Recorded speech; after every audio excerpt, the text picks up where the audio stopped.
Good morning students. तो कैसे हैं आप सभी? मेरे ख्याल उम्मीद से आप सब एकदम बढ़िया और झकास होंगे और अपने एंट्रेंस एग्जामिनेशन की प्रिपरेशन बहुत ही अच्छी तरीके से करें। चाहे आपका लखनऊ विश्वविद्यालय की प्रिपरेशन हो, डीडीयू विश्वविद्यालय की प्रिपरेशन हो, महात्मा गांधी काशी विद्यापीठ की प्रिपरेशन हो, या फिर आप बीएससी नर्सिंग की तैयारी कर रहे हैं। जैसे कि आपको पता होगा अटल बिहारी वाजपेयी मेडिकल कॉलेज का एंट्रेंस का डेट आ चुका है, फॉर्म भी आ चुका है और आरयूएचएस का बहुत ही जल्दी आने वाला है। आरयूएचएस बीएससी नर्सिंग का फॉर्म बहुत ही जल्दी आने वाला है। उसमें बहुत सारे चैप्टर्स इजी आते हैं, उनको आप पढ़ करके अच्छा स्कोर कर सकते हो। लेकिन आपको एक अच्छा स्कोर नहीं करना है, आपको बहुत ही अच्छे नंबर लाने हैं ताकि आपको एक अच्छी रैंक मिले और अच्छे मार्क्स आए। उसके लिए हमें करनी पड़ेगी बहुत सारी प्रैक्टिस, बहुत सारी मेहनत। तो आज हम बहुत सारी प्रैक्टिस और बहुत सारी मेहनत के लिए एक बहुत ही इंटरेस्टिंग चैप्टर लेकर के आए। चैप्टर का नाम है ह्यूमन रिप्रोडक्शन। ठीक है, आज हम ये फर्स्ट लेक्चर रिकॉर्ड कर रहे हैं ह्यूमन रिप्रोडक्शन का।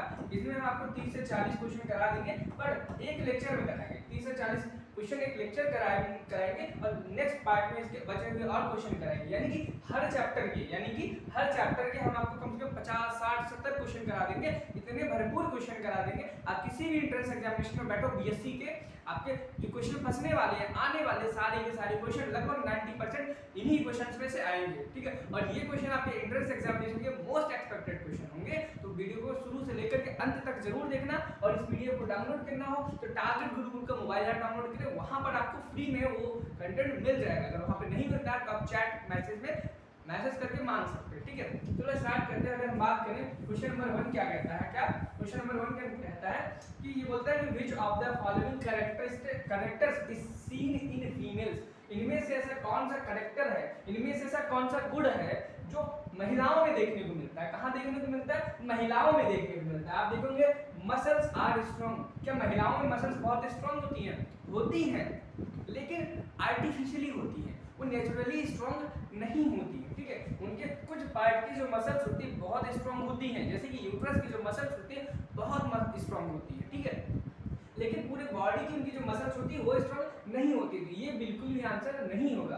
अगर बात करें वॉइस इज हैप्पी, बिल्कुल गलत। वॉइस इज हैप्पी जो होता है ये मेल्स का कैरेक्टर है। किसका मेल है? मेल का कैरेक्टर है। अगर आप फेशियल हेयर की बात करें तो फेशियल हेयर भी एक मेल का कैरेक्टर है। किसका कैरेक्टर है? मेल है। अब देखो किसी महिला को आप देखो जिसके दाढ़ी मूंछ हो, हाँ एक्सेप्शन में कुछ आपको देखने को मिल जाएगा, लेकिन सभी महिलाओं के नहीं होता है। देखो अगर हम किसी भी कैरेक्टर की बात कर रहे हैं, अगर वो कैरेक्टर आपको देखना है, डोमिनेंटली देखना है, तो आपको एक लार्ज स्केल पे देखना पड़ेगा, पॉपुलेशन में देखना पड़ेगा। इंडिविजुअली आप कभी नहीं देखोगे। क्या? इंडिविजुअली आप कभी नहीं देखोगे, पॉपुलेशन में एक लार्ज स्केल में देखोगे। तो इसका जो करेक्ट आंसर होगा option number 3, mammary glands as is well developed. मतलब कि उनके अंदर, और ये भी चीज याद रखना, यहाँ पे वेल डेवलप्ड एक शब्द लिखा हुआ, क्या लिखा? वेल डेवलप्ड, यानी कि उनकी जो मेमोरी ग्लैंड है वो बहुत ही वेल डेवलप्ड होगी। अब एक क्वेश्चन और, क्या मेल में भी मेमोरी ग्लैंड्स पाई जाती है? बहुत सारे बच्चे बोलेंगे नो, लेकिन मैं कहूंगा कि यस, मेल्स में भी मेमोरी ग्लैंड पाई जाती है, लेकिन वो फंक्शनल नहीं होती है, वो वेल डेवलप नहीं होती है। ठीक है, आगे हम नेक्स्ट क्वेश्चन की बात करेंगे। तो नेक्स्ट क्वेश्चन हमसे कहता है कि नेक्स्ट क्वेश्चन क्या कहता है हमसे? नेक्स्ट क्वेश्चन क्या कहता है? कुछ तो कहता है। नेक्स्ट क्वेश्चन ये कहता है कि which of the following characters is seen in males. अभी हमने किसकी बात की थी? ऐसा कैरेक्टर जो फीमेल में देखने को मिलता है। कौन सा? ऐसा कैरेक्टर जो फीमेल में देखने को मिलता है। लेकिन अब हम बात करेंगे ऐसा कौन सा कैरेक्टर जो मेल में देखने को मिलता है। Muscles are comparatively weak. Males के अंदर मसल्स वीक होते हैं कुछ मेल्स के बीच में, लेकिन हमें पॉपुलेशन में देखना है, इंडिविजुअल में नहीं देखना है। तो आंसर बिल्कुल गलत हो जाएगा। अब देखिए वॉइस इज श्रिल, एक मधुर आवाज होती है, बिल्कुल नहीं। उनकी आवाज हैवी होती है। Voice is heavy, beard and moustache. Beard का मतलब होता है दाढ़ी, मॉस्ट्रेच का मतलब होता है मूंछें। इज नॉट सीन, ये तो बिल्कुल आंसर सरासर गलत है। अधिकतर पॉपुलेशन में अधिकतर जनसंख्या में मेल्स के अंदर मॉस्ट्रेच और दाढ़ी, ये दोनों के दोनों आपको देखने को मिलेगी। ठीक है, तो इसका जो करेक्ट आंसर हो जाएगा option number C, voice is happy. देखो मेरे लेक्चर देखने का आपको प्रॉफिट ये मिलेगा कि सिर्फ हम क्वेश्चन का राइट आंसर नहीं बताएंगे, हर एक क्वेश्चन को बता देंगे कि इससे मिलता जुलता क्वेश्चन आपको एग्जाम में मिल सकता है कि नहीं मिल सकता है, ताकि अगर इससे थोड़े इन क्वेश्चन के ऑप्शन से भी अगर क्वेश्चन बनाया जाए तो आप उसको करने के लिए योग्य हो। ठीक है, तो लेक्चर पूरा शुरू से अंत तक देखिएगा और पसंद आए तो लाइक किए बिना बिल्कुल भी मत जाना, और नए हो तो सब्सक्राइब की घंटी दबाए, नहीं दबा रहे हो तो मतलब आप पाप कर रहे हो। क्या कर रहे हो? पाप कर रहे हो। तो पाप नहीं करना चाहिए, तो सीधे चैनल को सब्सक्राइब करना चाहिए। ठीक है, क्या करना चाहिए? सब्सक्राइब करना चाहिए। अब अगर हम बात करें क्वेश्चन नंबर 3 की, तो क्वेश्चन नंबर 3 बोलता है, क्वेश्चन नंबर 3 बोलता है तो where testis are situated. Testis कहां सिचुएटेड होता है? टेस्टिस क्या होता है? टेस्टिस क्या होता है? टेस्टिस वो ग्लैंड है, क्या है? टेस्टिस वो ग्लैंड है जो कि मेल गैमीट्स को प्रोड्यूस करता है। क्या करता है? मेल गैमीट्स को प्रोड्यूस करता है। क्या करता है? मेल गैमीट्स को प्रोड्यूस करता है। मेल गैमीट्स को प्रोड्यूस करता है, प्रोड्यूस करता है। अब पूछा जा रहा है टेस्टिस कहाँ होता है, तो याद करो टेस्टिस होता है कहाँ पर होता है? स्क्रॉटल सैक में होता है, एब्डोमिनल कैविटी में होता है, dorsal side of the abdominal cavity में होता है। तो इसका जो करेक्ट आंसर होता है वो होता है स्क्रॉटल सैक में। डी ऑप्शन इसका करेक्ट होगा।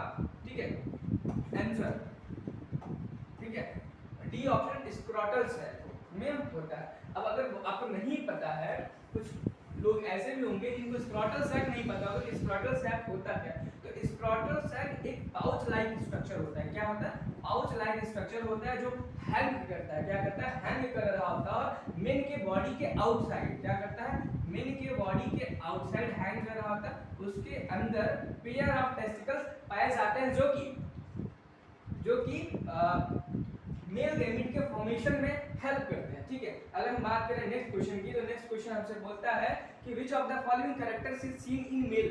इस क्वेश्चन को तो हम एक बार कर चुके हैं, तो नेक्स्ट क्वेश्चन को देखते हैं, क्वेश्चन नंबर 5।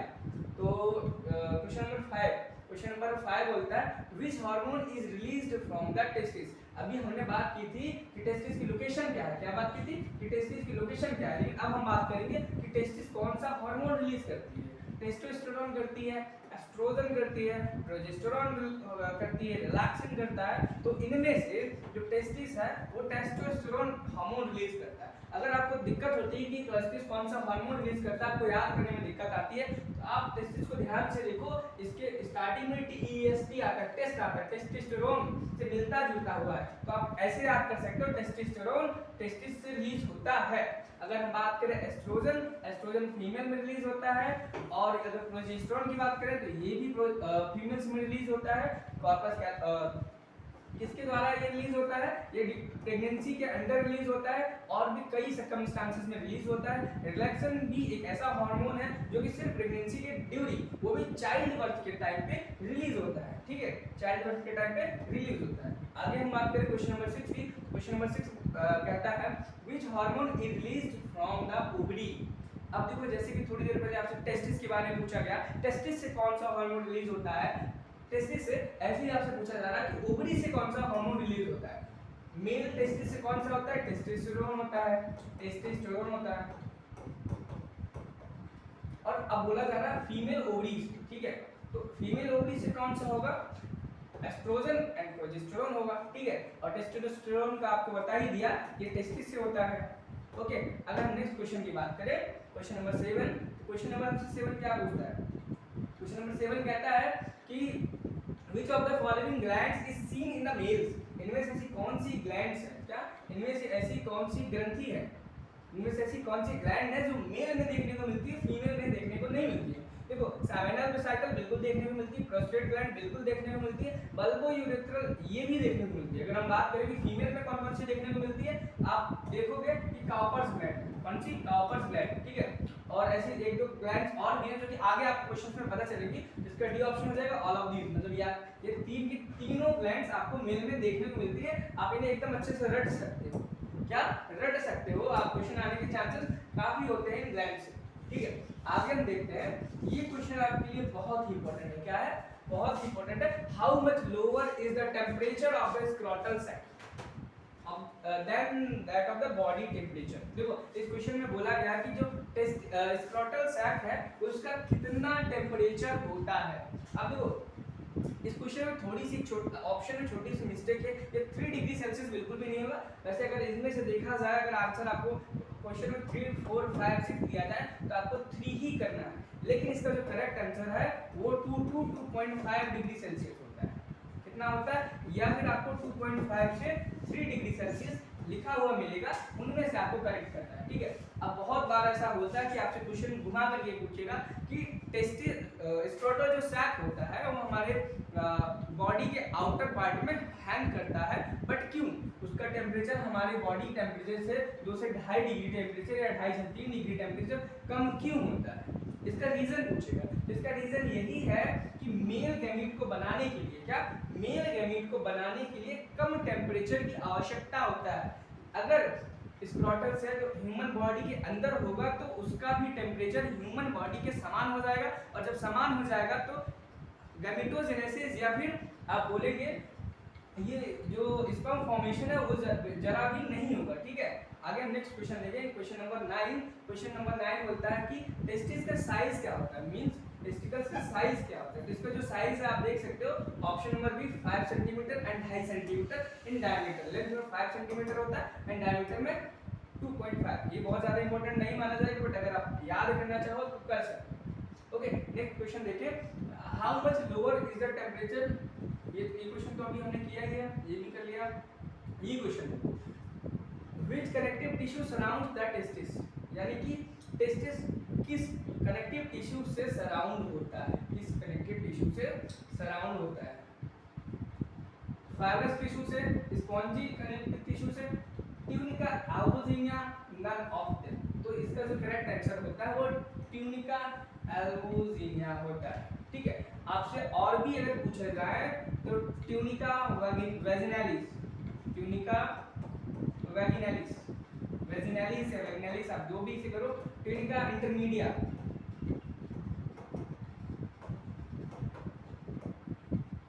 ये जो हमारी टेस्टिस होती है 3 प्रकार की कनेक्टिव टिश्यू से बनी होती है। पहली होती है tunica albuginea, tunica vaginalis, tunica intermedia. ये 3 प्रकार की टेस्टिस से कनेक्टिव टिश्यू से बनी होती है। अगर आपसे पूछा जाए कि कौन कौन सी, इसमें तो एक ही एक दी गई, लेकिन अगर आपसे तीनों ऑप्शन में पूछा जाए आप तीनों बता सकते हो, तो इसे याद कर लो एकदम अच्छे से। ठीक है, आगे नेक्स्ट क्वेश्चन की बात करें तो नेक्स्ट क्वेश्चन हमसे कहता है, क्या कहता है, नेक्स्ट क्वेश्चन कहता है कि which of the following correct. ये तो क्वेश्चन हो गया, बार-बार क्वेश्चन क्यों आ रहा है। Seminiferous tubules is in the testis are lined with which of type of cell, यानी कि जो सेमिनिफेरस ट्यूब्यूल है, क्या है, सेमिनिफेरस ट्यूब्यूल है, वो किस प्रकार की सेल से लाइंड है। यानी कि मान लो ये आपकी सेमिनिफेरस ट्यूब्यूल है, क्या है, ये आपकी सेमिनिफेरस ट्यूब्यूल है, इसके अंदर, किसके अंदर, सेमिनिफेरस ट्यूब्यूल के अंदर यहाँ किस चीज से लाइंड है। ठीक है, किस चीज से लाइंड है, किस टाइप की सेल से लाइंड है। तो इसका जो आंसर हो जाएगा जर्मिनल एपिथेलियम और सर्टोली सेल, क्या, जर्मिनल एपिथेलियम और सर्टोली सेल से लाइंड होता है। ठीक है, नेक्स्ट क्वेश्चन हम देखें। नेक्स्ट क्वेश्चन हमसे कहता है कि, क्या कहता है नेक्स्ट क्वेश्चन कहता है in testis which cell produce sperm. Testis में कौन सी सेल, टेस्टिस में कौन सी सेल स्पर्म को प्रोड्यूस करती है। तो इसका जो करेक्ट आंसर हो जाएगा जर्मिनल एपिथेलियम।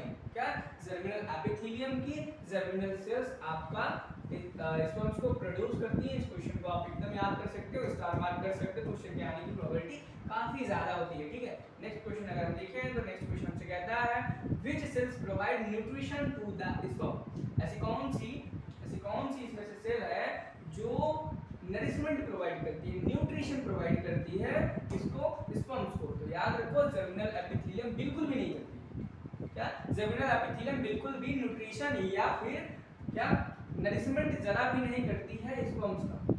ठीक है, और एपिथेलियल सेल भी बिल्कुल भी नहीं करती है। बचा आपका क्या, नन ऑफ दीस और सर्टोली सेल। इसका जो करेक्ट आंसर हो जाएगा सर्टोली सेल हो जाएगा। ठीक, नेक्स्ट क्वेश्चन की अगर हम बात करें तो नेक्स्ट क्वेश्चन हमसे कहता है in testis which cells are present in the intestinal space between seminiferous tubule। इनमें से कौन सी सेल है जो इंटरस्टिशियल स्पेस में प्रेजेंट होती है सेमिनिफेरस ट्यूब्यूल्स के बीच में। इसका जो करेक्ट आंसर होगा लेडिक सेल्स। कौन सी सेल्स प्रेजेंट होती है, लेडिक सेल्स प्रेजेंट होती है। ठीक, अगला क्वेश्चन देखें, क्वेश्चन नंबर 16 बोलता है हमसे कि which cells secrete टेस्टोस्टेरोन। कौन सी सेल टेस्टोस्टेरोन नाम का हार्मोन रिलीज करती है। क्या टेस्टोस्टेरोन कौन सा सेल रिलीज करती है? अभी आपने पढ़ा कि टेस्टोस्टेरोन टेस्टिस से रिलीज होता है। किससे रिलीज होता है? टेस्टिस से रिलीज होता है। लेकिन टेस्टिस के अंदर क्या, टेस्टिस के अंदर इंटेस्टाइनल सेल्स होती है। क्या? इंटरस्टिशियल स्पेसेस के अंदर, किसके अंदर? इंटरस्टिशियल स्पेस के अंदर इंटेस्टिशियल सेल प्रेजेंट होती हैं जो कि टेस्टोस्टेरोन रिलीज करती है। थोड़ा सा कंफ्यूजिंग लग रहा होगा मुझसे सुनने में आपको, एक बार मैं फिर से बताना चाहूंगा इस चीज को कि देखो कि टेस्टोस्टेरोन रिलीज होता है। क्या? टेस्टोस्टेरोन रिलीज होता है टेस्टिस से। अब इस टेस्टिस के अंदर इंटरस्टिशियल स्पेस होता है, इंटरस्टिशियल स्पेस होता है, ठीक है। और इस इंटरस्टिशियल स्पेस के अंदर इंटेस्टाइनल सेल्स होते हैं। क्या होते हैं? इंटरस्टिशियल सेल्स होते हैं, इंटरस्टिशियल सेल होते हैं, इंटरस्टिशियल सेल्स होते हैं जो कि टेस्टोस्टेरोन को रिलीज करते हैं। ठीक है, आगे हम बात करेंगे नेक्स्ट क्वेश्चन की। ठीक है, नेक्स्ट क्वेश्चन हमसे बोलता है कि in testis which cells are present in the interstitial space between seminiferous tubule. क्या? इन द इसका करेक्ट आंसर हो जाएगा option number C, Leydig cells. ठीक, अगला क्वेश्चन हम देखें, व्हिच सेल्स सीक्रेट टेस्टोस्टेरोन। ये तो अभी यही है, शायद मैं एक बार दोबारा से रिपीट करता रहा हूँ, ठीक है, सॉरी फॉर दैट। अब से ये चीज़ नहीं होगी, मैं थोड़ा इस बात का ध्यान रखूंगा। क्वेश्चन नंबर 17, क्वेश्चन नंबर 17 कहता है कि which where do the seminiferous tubules of each lobe empty their sperms। मतलब ऐसी कौन सी जगह है जहाँ पर सेमिनिफेरस ट्यूब्यूल स्पर्म्स को रिलीज कर देती है और खुद खाली हो जाती है। क्या? खुद खाली हो जाती है, वो होती है बासा रेफरेंशिया। याद कर लेते, बहुत ही इंपॉर्टेंट और बहुत अच्छा क्वेश्चन तो नहीं है, लेकिन फिर भी आप इसे पढ़ करके जा सकते हो। ठीक, नेक्स्ट क्वेश्चन देखें कि what is the location of the epididymis. मतलब एपिडिडमिस कहाँ पर होता है? क्या होता है? एपिडाइडमिस कहाँ पर होता है? ठीक, क्या होता है? एपिडिडाइमस कहाँ पर प्रेजेंट होता है? यार सबको पता होगा कि एपिडिडाइमस एक्सटर्नल सरफेस टेस्टिस के ऊपर प्रेजेंट होता है। जैसे कि मान लो ये आपका टेस्टिस है, क्या है? टेस्टिस है, तो एपिडिडाइमस यहाँ पर ऐसे ऐसे करके प्रेजेंट होता है, ठीक है। बहुत ही हाईली कॉइल्ड स्ट्रक्चर होता है एपिडिडाइमस, जो कि स्पर्म को मैचुरेशन के लिए रिस्पॉन्सिबल होता है और अपर सरफेस पे टेस्टिस के इस तरीके से प्रेजेंट होता है। ठीक है, आप लोग देख सकते हो इसे। और नेक्स्ट क्वेश्चन की बात करें, किसकी बात करें? नेक्स्ट क्वेश्चन की बात करें। सेशन में हम मात्र 25 क्वेश्चन की बात करेंगे, आगे फिर अगले नेक्स्ट सेशन में बात करेंगे। अब देखो नेक्स्ट क्वेश्चन हमारा है कि फंक्शन ऑफ द एपिडिडाइमस। अभी मैंने बताया कि फंक्शन एपिडिडाइमस की लोकेशन क्या होगी। अब इसने पूछा है कि एपिडिडाइमस का फंक्शन क्या है। क्या पूछा है? एपिडिडाइमस का फंक्शन क्या है? A temporary storage site for the immature sperms to complete their maturation process, gain the ability to swimming, motility, all of these। तो इसका जो करेक्ट आंसर हो जाएगा all of these।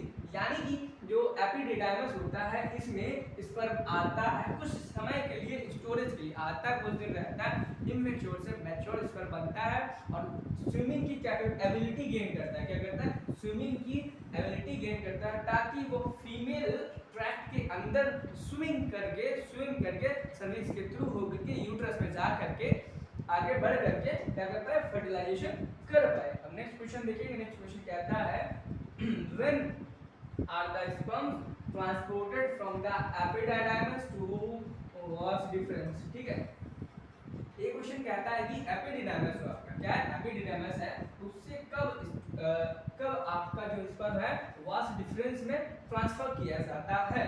तो याद रखो इस क्वेश्चन का ऑप्शन है first B and after C process occur. ठीक है, अब first B after C process occur, इस तरीके से आप इसको देख सकते हो। बहुत ही बेकार क्वेश्चन है, एग्जाम में नहीं आएगा, लेकिन आपको पता होना जरूरी है। ठीक, जो भी इंपॉर्टेंट क्वेश्चन है मैं उन्हें मार्क करा दूंगा, अपने आप नोट डाउन कर लेना कॉपी में। ठीक है, through which of the following vas deferens run from upward from the epididymis and enter the abdominal cavity. ये क्वेश्चन बहुत ही इंपॉर्टेंट है और ये नीट 2023 में, जिसमें नीट 2023 में भी आपके एग्जामिनेशन में आया हुआ था। ठीक है, और बहुत सारे बच्चे इसका गलत ऑप्शन लगा करके आए थे। इसका राइट आंसर होगा इंग्यूनल कैनाल। क्या? Inguinal canal. ठीक, क्वेश्चन नंबर 22 देखिए। क्वेश्चन नंबर 22 बोलता है कि the distal end of the vas deferens. क्या? The distal end of the vas deferens, the distal end of the vas deferens expanded and in this region opens। ये भी बहुत ही question बेकार है, आप इसको कर सकते हो। सेमिनल वेसिकल, ठीक है, इसमें यही बोला है कि बासा डिफरेंस जो है एक्सपेंड होकर के कहाँ पर ओपन होता है, ठीक है। बासा एफिडेंसिया, बासा डिफरेंस मतलब बासा डिफरेंस कहाँ पर ओपन होता है, वो होता है कहाँ पे, सेमिनल वेसिकल में। ओके, आगे हम देखेंगे next question. What is the region present between the part of the seminal vesicle and duct of the urinary bladder? क्या what is the region present between, ऐसा कौन सा रीजन जो कि प्रेजेंट है seminal vesicle and urinary bladder के बीच में। मतलब एक तरफ मान लीजिए आपका ये यूरिनरी ब्लैडर है, दूसरा तरफ सेमिनल वेसिकल है, इन दोनों के बीच में कौन सा रीजन प्रेजेंट है। तो इसका जो करेक्ट आंसर होता है इजैक्युएटरी डक्ट। क्या ejaculatory duct, ejaculatory duct option number A correct हो जाएगा। अब हम देखेंगे नेक्स्ट क्वेश्चन। नेक्स्ट क्वेश्चन कहता है duct of which gland joins with urethra before it passes through penis. Penis से पहले पास होने which duct of which gland, किस ग्लैंड की डक्ट, ठीक है, किस ग्लैंड की duct urethra gland joins with urethra before it passes through penis. इसका जो करेक्ट आंसर होगा bulbourethral gland. Next question, last question की बात करें। In male accessory reproductive glands, in male accessory reproductive gland which is incorrect. इनमें से male reproductive accessory gland में से इनमें से कौन सा इनकरेक्ट है, क्या है, इनकरेक्ट है। अब देखो एक्सेसरी ग्लैंड्स और एक्सेसरी ग्लैंड्स क्या होती है, अगर बात करें कि एक्सेसरी ग्लैंड्स क्या होती है, तो एक्सेसरी ग्लैंड्स वो ग्लैंड्स होती है जो कि स्पर्म के या फिर गैमीट बनाने के, स्पर्म तो नहीं बोलेंगे, सो गैमीट बनाने में डायरेक्टली रोल प्ले नहीं करती। क्या करते हैं, डायरेक्टली रोल प्ले नहीं करते, लेकिन गैमीट को ट्रांसफर करने में एक इम्पोर्टेंट योगदान देती। अगर हम बात करें कि देखो सेमिनल वेसिकल क्या करता है, गैमीट बोले या फिर हम स्पर्म बोल लें, स्पर्म को ट्रांसपोर्ट करने में हेल्प करता है, बिल्कुल करता है। प्रोस्टेट ग्लैंड बिल्कुल करता है, बल्बोयूरेथ्रल ग्लैंड बिल्कुल करता है, लेकिन यूरिनरी ब्लैडर जरा भी इसमें योगदान नहीं देता है कि स्पर्म को वो ट्रांसपोर्ट करा सके, क्या करा सके, ट्रांसपोर्ट करा सकते, जरा भी कोई भी योगदान नहीं देता। इसका जो करेक्ट आंसर हो जाएगा ये हो जाएगा। ध्यान रखना है यहाँ पर इनकरेक्ट पूछा गया है, करेक्ट नहीं पूछा गया है। ये सबसे बड़ी गलती कर देते हैं बच्चे एग्जामिनेशन में, क्या करते हैं एग्जामिनेशन में। नेक्स्ट क्वेश्चन अगर हम देखें, नेक्स्ट क्वेश्चन कहता है कि the seminal vesicles are located at, seminal vesicles कहां पर लोकेटेड होती है, तो ध्यान रखना सेमिनल वेसिकल आपका लोकेटेड होता है base of the urinary bladder, base of the urinary bladder, कहां पे, base of the urinary bladder. Question number 27, what percentage of semen is produced by the seminal vesicle? Simple सा answer है 60%। Next question देखिए, which substance present in the seminal vesicles are thick and yellowish secretion, ठीक है। इसका जो answer हो जाएगा वो हो जाएगा इसका जो आंसर हो जाएगा शुगर एंड विटामिन सी। क्या हो जाएगा, शुगर एंड विटामिन सी। क्या हो जाएगा, शुगर एंड विटामिन सी। क्योंकि फैट तो हमारे स्पर्म में होता ही नहीं, क्या फैट हमारे स्पर्म में होता ही नहीं है, फैट हमारे स्पर्म में नहीं होता। आप ऐसे भी दिमाग लगा सकते हो। आगे हम देखें, what is provided to sperms by secretion of seminal vesicles, ठीक है। इसका जो करेक्ट आंसर होगा नरिशमेंट, यानी कि स्पर्म सिक्रीशन, हाँ ठीक है। नेक्स्ट क्वेश्चन देखिए, नेक्स्ट क्वेश्चन बोलता है where is the prostate gland located. Prostate gland की अवस्था क्या है, यानी कि प्रोस्टेट ग्लैंड कहां पर प्रेजेंट होता है, प्रोस्टेट ग्लैंड कहां पर प्रेजेंट होता है, प्रोस्टेट ग्लैंड कहां पर प्रेजेंट होता है, प्रोस्टेट ग्लैंड कहां प्रेजेंट होता है, posterior reason of the urinary bladder, मतलब कि posterior reason of the urinary bladder. तो आज हमने लगभग 30 क्वेश्चन सॉल्व किया है जो कि आपकी एग्जामिनेशन के लिए बहुत ही इंपॉर्टेंट है। और इनमें से आप देखना अगर क्वेश्चन आता है तो हमारी जो सीरीज है रिप्रोडक्शन वाली, सारे चैप्टर्स के कराएंगे। रिप्रोडक्शन के ये जो हम 70-80 क्वेश्चन कराने वाले हैं, आपका जो भी रिप्रोडक्शन का क्वेश्चन आएगा वो इसमें से मैच करता हुआ 90% चांसेस जरूर होगा, ठीक है। तो चलो मिलते हैं नेक्स्ट वीडियो में, जिसमें हम डिस्कस करने वाले हैं क्वेश्चन नंबर 31 से लेकर के क्वेश्चन नंबर कितना 50 तक, कितना 50 तक। फिर उसके बाद 51 से लेकर के हम डिस्कस करेंगे 75 तक। उसके बाद हम नेक्स्ट चैप्टर में मूव कर जाएंगे जिसका नाम होगा क्या, रिप्रोडक्टिव हेल्थ। ठीक है, तब तक के लिए ओके बाय बाय, पढ़ाई करते रहे, all the very best, thank you.